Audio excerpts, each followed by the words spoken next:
रमजान के महीने में भाईजान शांति अमन चैन की दुआ मांगते हैं, लेकिन इस बार यूपी टू एमपी रमजान के पहले ही रोजे से कट्टरपंथियों ने हिंदुओं के लिए नफरती रेखा खींच दी है।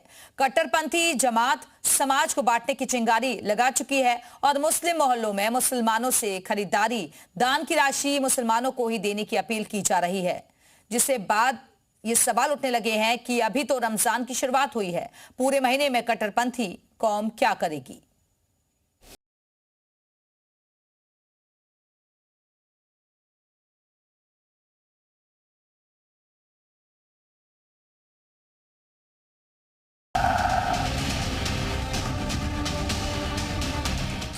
रमजान भर, ईद भर जितनी भी खरीदारी करना है, तो ये गरीब मुस्लिम समाज के जो लोग हैं, इन लोगों से आप खरीदारी करें।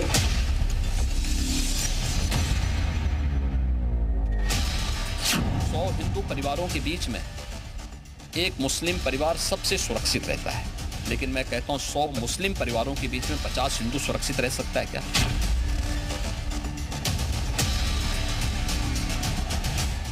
भारत में मुस्लिम समाज के जो लोग रह रहे हैं, उनकी हालत बद से बदतर है। हमारे धर्म के अंदर का मामला है ना, इसमें किसी को क्या आपत्ति है?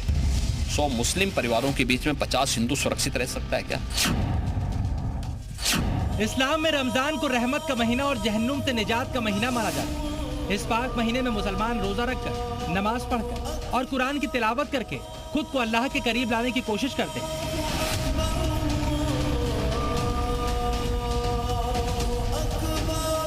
लेकिन चंद कट्टरपंथियों की जमात ने इस पाक महीने में हिंदुओं के खिलाफ जहर उगलना शुरू कर दिया है। ये कट्टरपंथी हिंदुओं के त्योहारों पर हाथों में पत्थर उठा लेते हैं और अपने त्योहार पर भी सनातनियों के खिलाफ प्रपंच रचने का कोई मौका नहीं छोड़ते। आज से रमजान की शुरुआत हुई। इधर मध्य प्रदेश में अहले सुन्नत समिति के महासचिव पीरजादा तौकीर ने माहौल बिगाड़ने की साजिश को हवा दे दी। हिंदुओं से नफरत को ज्यादा से ज्यादा मियां भाई तक पहुंचाने के लिए सोशल मीडिया का सहारा लिया।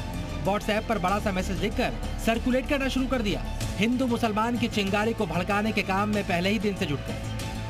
पूरे मामले को समझने के लिए व्हाट्सएप पर कई बार फॉरवर्ड किए गए इस संदेश को पढ़िए। इस मैसेज में साफ साफ लिखा है कि अपनी ज़कात का सही इस्तेमाल करें।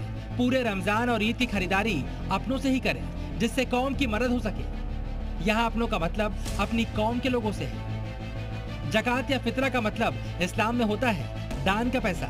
इससे गरीबों और जरूरतमंदों की मदद की जाती है। जिस दान से इस्लाम में अपने धन को शुद्ध करने की बात कही गई है, उसी का इस्तेमाल कट्टरपंथी समाज में ईर्ष्या और द्वेष पैदा करने के लिए कर रहे हैं। पूरे रमजान भर, ईद भर जितनी भी खरीदारी करना है, तो ये गरीब मुस्लिम समाज के जो लोग हैं, इन लोगों से आप खरीदारी करें। ज़कात का पैसा भी उन्हीं मुस्तहिक जो गरीब लोग हैं मुस्लिम समाज के, उन लोगों तक पहुंचाए।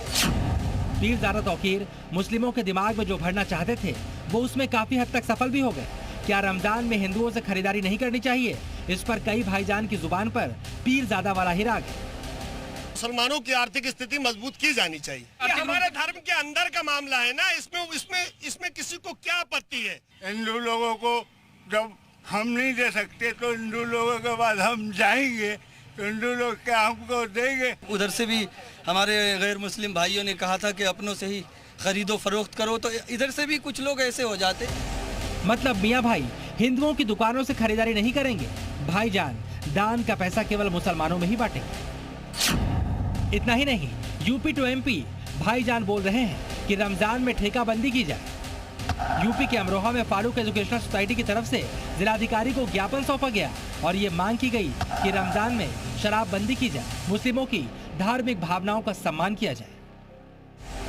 यहाँ सवाल ये उठता है, भाईजान को तब धार्मिक भावनाओं का ख्याल क्यों नहीं आता जब ये लोग प्रशासन के आदेश के बावजूद नवरात्रि में नॉनवेज की दुकानें खोलकर बैठ जाते हैं।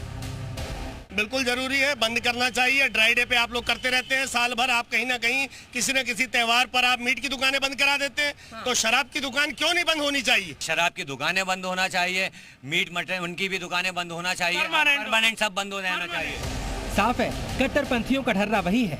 कट्टरपंथियों की सोच वही नफरती है।